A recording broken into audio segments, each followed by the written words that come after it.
कौन कहता है कामयाबी किस्मत तय करती है, इरादों में दम हो तो मंजिलें भी झुका करती हैं। सफलता की कोई सीमा नहीं होती, हर दिन अपने आप को बेहतर बनाने की कोशिश करो। हेलो, नमस्कार, कैसे हैं आप सभी लोग?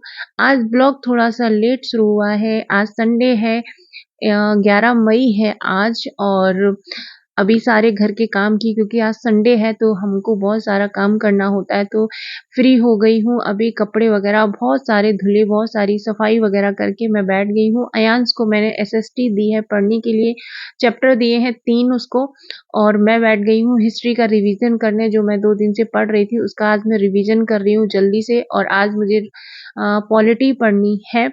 तो बैठ चुके हैं, अभी मुझे देखना है कि कितना मैं पढ़ पाती हूँ क्योंकि आज मैं सुबह 4 बजे से पूरा एकदम अभी पौने 2 के करीब हो रहे हैं। अभी मैं 1:30 बजे फ्री हुई हूँ, इतना सारा काम किया है तो अभी मुझे थोड़ी-सी थकान महसूस हो रही है तो मैं देखती हूँ मैं कब तक पढ़ सकती हूँ।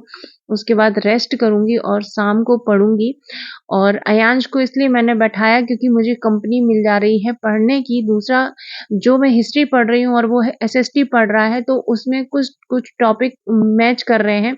तो वो मुझसे क्वेश्चन पूछ रहा है और मैं वही टॉपिक भी पढ़ रही थी आरएस शर्मा के। तो जब वो मुझसे पूछ रहा है तो मैं उसको अच्छे से समझा पा रही हूँ। यही चीज़ मैं आपको भी समझाने की कोशिश कर रही हूँ कि जब आप पढ़ती हैं तो आप अपने बच्चों को वो चीज़ें समझाया करिए या अपनी छोटी बहन हो या भाई हो या जो भी हो आपके यहाँ उनको तो उससे क्या होता है कि आपके कॉन्सेप्ट क्लियर हो जाते हैं और सामने वाले को भी आप बहुत अच्छे से समझा पाते हैं।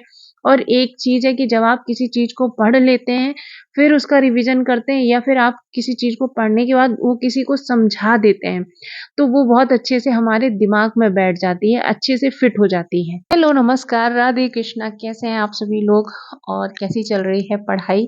अभी जो आप ब्लॉग देख रहे थे इसको मैंने बीच में एंड हो गए मैं आपसे बात करने लगी क्योंकि आज है मंडे, आज है डेट 12 मई तो मुझे संडे का ब्लॉग आपके साथ शेयर करना था। तो जब मैं एडिट करने बैठी, अभी बज रहा है 12:04 हो रहा है, तो एडिट करने के लिए बैठी तो उसमें कुछ था ही नहीं जो मैं आपके साथ शेयर करूं क्योंकि कल मुझे काम खत्म करते करते ही 12 बज गया था। तो और फिर उसके बाद मैंने पढ़ाई करी और फिर मैं सो गई। शाम को यहाँ बारिश हो रही थी तो ऐसा कुछ था तो मैंने कल रिकॉर्ड ही नहीं किया था तो कुछ शेयर करने के लिए था नहीं और मैंने आपके साथ शेयर कर दिया है कि मैं 12:30 पे आपको ब्लॉग दिया करूंगी और कुछ था नहीं तो मैंने सोचा चलो आज मैं कमेंट ले लेती हूँ, आप सबके रिप्लाई कर देती हूँ।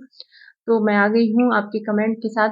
सबसे पहला कमेंट मैं पढ़ती हूँ। विधि, हेलो जी, मुझे यूपीपीसीएस का एग्जाम देना है, प्लीज स्टडी मटेरियल सजेस्ट करें। अभी मैं 3:30 उठ के पढ़ती हूँ, बाकी आप हेल्प करेंगे तो अच्छा लगेगा। देखिए विधि जी, ये मेरा चैनल ही है कि मैं आपको हेल्प करूं। मेरे इस चैनल से अगर एक भी लड़की मोटिवेट होती है, एक भी लड़की अपने अधिकार को समझती है, एक भी लड़की अपने लिए आवाज खड़ी करती है तो मेरा ये चैनल बनाने का जो मोटिव था वो पूरा हो जाएगा, है ना। रही बात स्टडी मटेरियल की, तो आप जब मेरे चैनल पे पीछे जाएंगी ना तो मैंने यूपीएससी और यूपीपीसीएस की बुक्स को एक साथ मतलब मैंने बताया था कि क्या क्या पढ़ना है। आप उस वीडियो को देख लीजिएगा और आपको फिर भी अगर कुछ कंफ्यूजन लगती है तो आप मुझे कमेंट कर दीजिएगा, मैं फिर आपको यूपीपीसीएस के लिए बुक सजेस्ट कर दूंगी। और आपने लिखा है कि आप 3:30 उठ के पढ़ती हैं, तो आप बहुत बहुत अच्छी हैं कि आप 3:30 उठ के पढ़ रही हैं। मैं तो अभी 4 बजे से पहले उठ ही नहीं पा रही हूँ क्योंकि मेरा जो 1.5 महीने का शेड्यूल खराब हुआ है ना, तो मैं उठ ही नहीं पा रही हूँ। मैं ढाई बजे, 2 बजे उठ के पढ़ती थी और अभी मेरी हालत ये है कि मैं 4 बजे से पहले उठ ही नहीं सकती हूँ। अभी जैसे आज मंडे है, आज छुट्टी है बेटे की और हस्बैंड की छुट्टी थी, तो मैं आज 6 सवा 6 बजे के करीब उठी हूँ।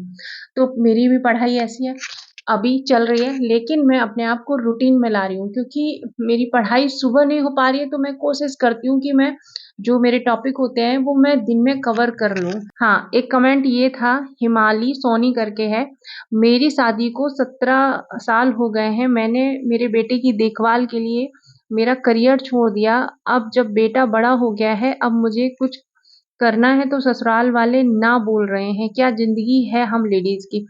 देखिए, आप अगर ससुराल वालों से पूछेंगी और आप अपना डिसीजन बताएंगी तो आपको हमेशा ना ही मिलेगा, कोई भी नहीं चाहेगा कि आपको बिना बिना क्या बोलते हैं सैलरी, कोई भी नहीं चाहेगा कि बिना सैलरी की जो हमारी मेड है, हमारी नौकरानी है, जो हमारे लिए चली जाए, है ना? हम एक तरीके से देखिए, मैं आपको बुरा लग रहा होगा या कोई ऐसा होगा जिसको लग रहा होगा, मैं एक सच्चाई बता रही हूँ कि हम बिना सैलरी की नौकरानी हैं, मेड हैं हम।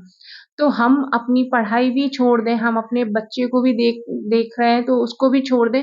हम बिना पेमेंट की सुबह से लेके रात तक हम काम करें, हम कुछ भी मतलब अपने लिए तो बिल्कुल छोड़ ही दें, अपनी देखभाल भी ना करें। हम जिनको बाल भी धुलने होते हैं ना, तो वो बेचारी बाल धुलने के बाद ऐसे ही बाल को क्लेचर लगा के और सीधे किचन में जुटती हैं। उनके पास ये समय नहीं होता है कि वो अपने बाल सुखा लें, उसके बाद किचन में जाएँ। है ना? उनके ऊपर इतना प्रेशर होता है कि वो अपने बाल तक सुखाने का उनके पास टाइम नहीं होता है ना? तो ये किसने किया? ये हमने किया है। हमने शुरू से इतनी ज़िम्मेदारियाँ ले ली हैं, इतनी ज़िम्मेदारियाँ ले ली हैं कि हमारे ऊपर इतना ज़्यादा बर्डन हो गया है कि हम अपने लिए कुछ सोच ही नहीं सकते हैं। शादी को 17 साल हो गए हैं, आप जितनी भी अच्छी बहू बन सकती थी, आपने बन लिया है। अब आप अपने लिए करिए, जो ना बोल रहे हैं बोलने दीजिए। आपका जो काम है वो आप काम करिए, उसके बाद आप अपनी पढ़ाई करिए, ठीक है? आपको अपने लिए खुद स्टैंड लेना पड़ेगा। अगर आपको कहीं कोचिंग भी जाना पड़ जाए या आपको सीखने के लिए बाहर जाना पड़ जाए, तो अगर आपको कोई समझ नहीं रहा है, तो आप बोलिए उनसे कि देखिए मैं आपका सारा काम कर रही हूँ, ये बगावत मत करना कि मैं ये काम नहीं करूँगी या देखिए, आप ना धीरे-धीरे उनको अपने अंडर अंडर लेके आइए कि हम ये काम कर रहे हैं, हम वो काम कर रहे हैं, हमको ऐसा करने दीजिए, हमको इसमें खुशी मिलती है। नहीं तो आप जब नहीं करेंगी ना, आप धीरे-धीरे घुटने लग जाएँगी। जब आपके सपने मरेंगे ना, जब आपके सपने धीरे-धीरे मरने लग जाएँगे, आपको लगेगा अब मैं क्या करूँ, बच्चा भी बड़ा हो गया है, मुझे कुछ करना है। ठीक है? तो आप अभी अपनी पढ़ाई पे ध्यान दीजिए, आप जो भी करना चाहती हैं, अगर आपको सीखना चाह रही हैं और मैंने बहुत बार कहा है कि रात आपकी अपनी है।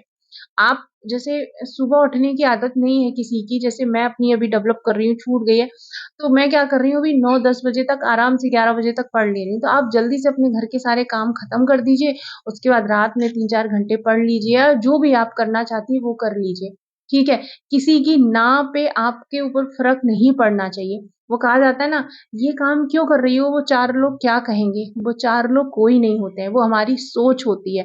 हम उन 4 लोगों की बातों में आकर अपनी पूरी ज़िंदगी बर्बाद कर लेते हैं, है ना? और वो 4 लोग कभी नहीं आते और फिर क्यों फ़र्क पड़ता है उन 4 लोगों के लिए?